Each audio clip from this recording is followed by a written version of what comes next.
Hi, I'm Evelyn, and this is Worth Our Salt. And today on Worth Our Salt, we're at this beautiful free-range beef farm. We're making Nihari with my friend Shaq. Hello.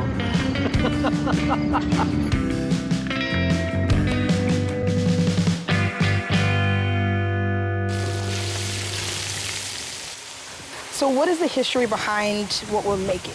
So this is Nihari. In Urdu, the word Nahar, it means morning. This would be made like late at night and then stewed all night. Laborers would eat it in the morning and it sustained you through the day to work, you know, hard jobs in the field. Something about just onions in a pot, right? Like, this is like the starting of every Indian or Pakistani dish. Okay. So like if this were music, this would be like the bass line, like we're starting? Yeah. Okay. That's a good way to put it. I like that. Yeah. So is this something that you like make a lot? I make this all the time at home. It's maybe my favorite dish. It's the first meal I get when I go home to visit, literally every time. Okay. Yeah. Is this better than your mom's? No, nothing. Smart man. Nothing's Smart man. Okay. So this is from the farm. We were given this today. Beautiful. We're gonna add the meat in and we're gonna cook all of it together. What kind of meat is normally used for this? Just any kind of tough piece of meat. Like I said, this is a dish that the laborers would have eaten. The Muslim noblemen, Nawabs, would have been eating the nicer pieces of meat. Ooh, yeah. Oh, yeah. Yeah, let's put some of this in here. You're like so nonchalant about this. I'm geeked right now. I'm like, what? This is everything that I love in a pot. Oh and my then gosh. let's just start throwing in some. Yeah, let's do it. spices. Okay. So what is this? That's cumin. Okay. Coriander. Okay. Okay, and that's fennel. Yeah. Fennel. Yeah. Okay. Cardamom. Okay. A couple cloves. Okay. This is official measurements here. If I asked my mother how to make this, there would be no measurements. And then garlic paste and ginger. Okay. Garlic paste. Every Indian Pakistani dish would start with onions, garlic, and ginger. Okay. Everything. Everything. Yeah. My family would have a peanut butter jar filled with garlic and ginger paste in the fridge at all times. Okay. I think it's the same peanut butter jar from 1982. Oh yeah, of course it is. So we've got all that stuff in. It smells super good. Let's cook that for a bit. Okay. Cooking Pakistani food is all about like bringing things up and then reducing them down. Again, like it intensifies the flavor. It reminds me of music, right? So you're building these layers, right? Yeah. And then we're gonna hit the breakdown when everything kind of settles, right? And then we'll kick it back up for the end, right? Yeah, exactly. Okay. And there were no measurements that just happened, but some, more than some, less than some, 4, and then half. Yeah. Okay, amazing. You can make it at home. It's easy. Easy.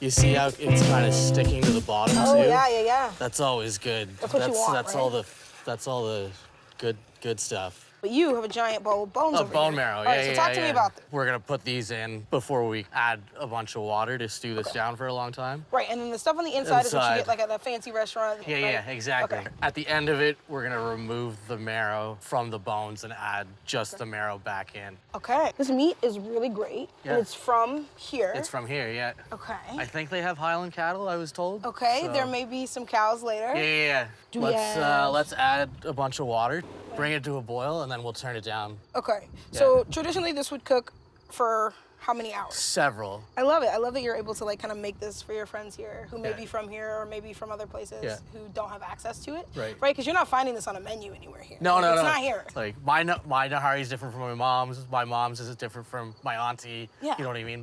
Everyone's is like a little bit different. I love that you said auntie. My auntie's barbecue is also different from mine, right? Like,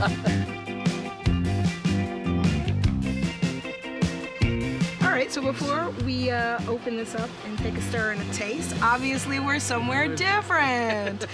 So it started raining, so we had to move some stuff. So now we're coming to you under the tree, and we'll see what's going on in the pot. So you just want me to take the lid off? Yeah, and I'll stir, and we'll check seasoning. Oh. Look at that. What? So it's already starting to smell more like the spices that you put in. Yeah. Okay, can I have a spoon? Yeah, let's taste this. I need a spoon. Oh, yeah. Ooh, that's So good. Yep, I need another one, just in case, just to be sure. I think we're good for seasoning. Yeah, I think so. So we're really gonna let this cook Amazing, yeah. for Perfect. a while. Yeah? Yeah. Like a decade? A couple hours. Couple hours? Yeah. Oh my gosh. You notice that the water's getting low, you just add a little bit more? Yeah, you want to top it up. This is like a pretty brothy curry. All right, so we just need to put the lid back. Yeah, let's put the lid back on and let that do its thing for a while. For a while. For a while. So while we're waiting for this to cook, I feel like it's time to go meet the farmers let's who do that. grew the amazing cattle that's in this Nihari. Yeah. Sweet. All right.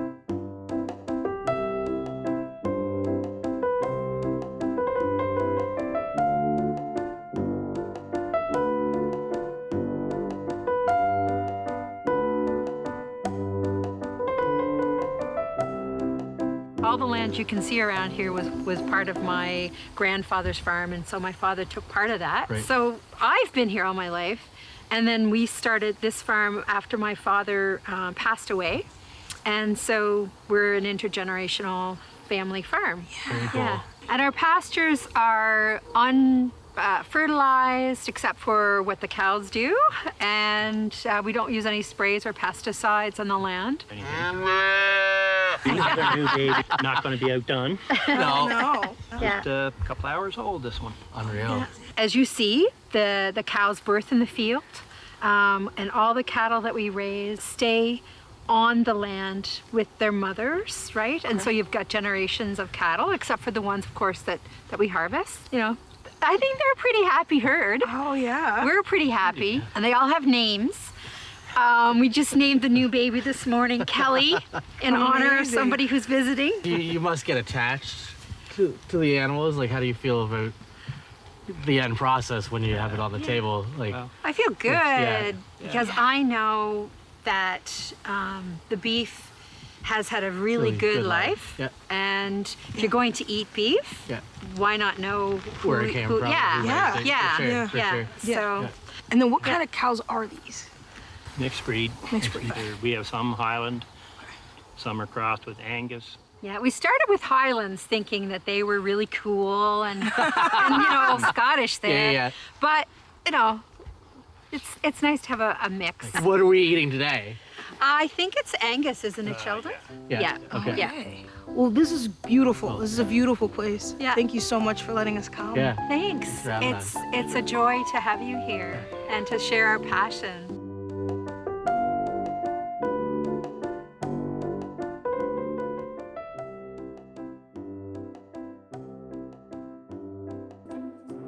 Sweet. So we're back. That was good. fun. Yeah. Feeding the apples was a little scary, but I'm glad to be back. You almost got your hand. I know. I'm glad to be back in my element with you. Okay, so what are we doing next? We're gonna make a slurry Sweet. with flour and water and add it to this. Okay. This is very close to being done. Okay. Let's take these marrow bones out. Oh, I want those. Are you leaving the marrow in or are you Oh shaking yeah, it we're out? taking the marrow out. That shaking one it already out. fell out. So Amazing. You're trying to figure out if your marrow bones are done. Did the marrow Did the fall out? Yeah. So Back to now, slurry yeah, business. back to slurry. We want some water. Okay. Let's Okay. whisk that. Okay. Get Are it you all- gonna judge my whisking ability? Just silently. Let's pour that in. Shaq's cooking school here. So now this will. Oh, it immediately thickened up. Yeah. So I'm like you. My hands will burn if I touch that lid like that. Perfect. Now we Okay. just gotta let that do its thing. We're gonna head inside, let that cook for Yeah. a bit. We'll talk some more with Colleen and Sheldon. I'm getting a little damp, so it's probably time to do it. I need my umbrella. Where is my Pepsi? Sorry, Evelyn. Sorry. I can't work under these conditions.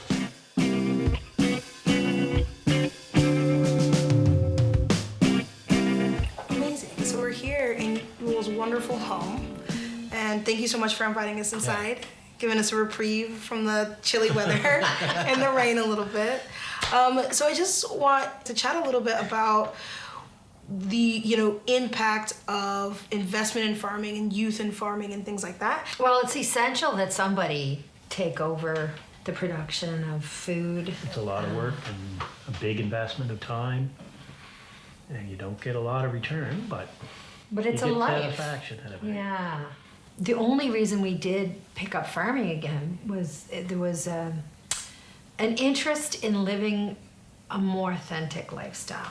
You might not become wealthy, but what you actually do get is a better life. I don't know. It seems really sappy when I say it out loud, but I don't know. Maybe you have to be sappy to do this.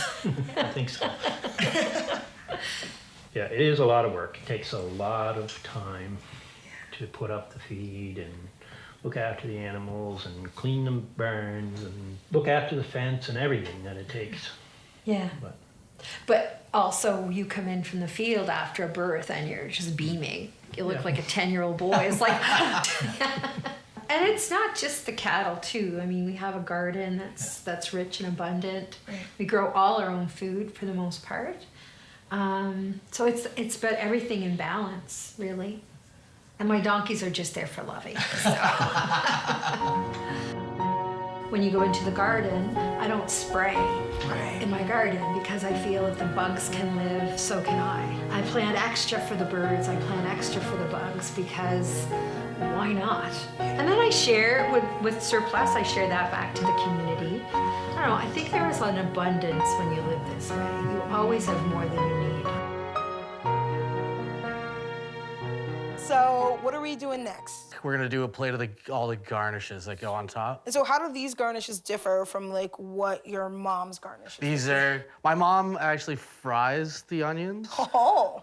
Like, I kind of like the raw. We've got raw onions. Yeah. And we've got cilantro, and we've got jalapenos, and then ginger, and then lemons. Exactly. And there wouldn't be anything else that goes on top. No, this is. This is what makes the Nihari. All right. All right, look at that. Oh, yeah. See how the fat came to the top? Oh, that's beautiful. Oh, that meat is tender. And Yeah. then the broth. Okay. Just put the lid back on that. And Keep it nice and hot. garnish with a bunch of stuff.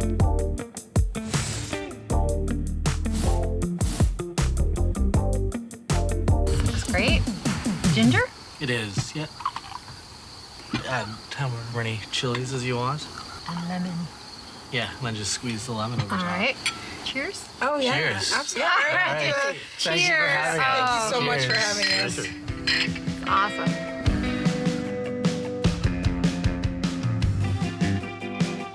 All right. Can't wait. That's really good. Very good.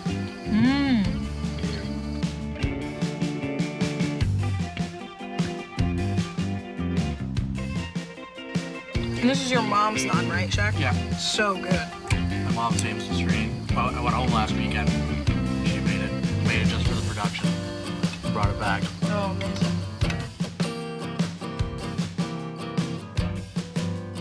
So you're welcome to come to dinner again next week. Anytime. Yeah. This was Ignatius and the mother's mocha.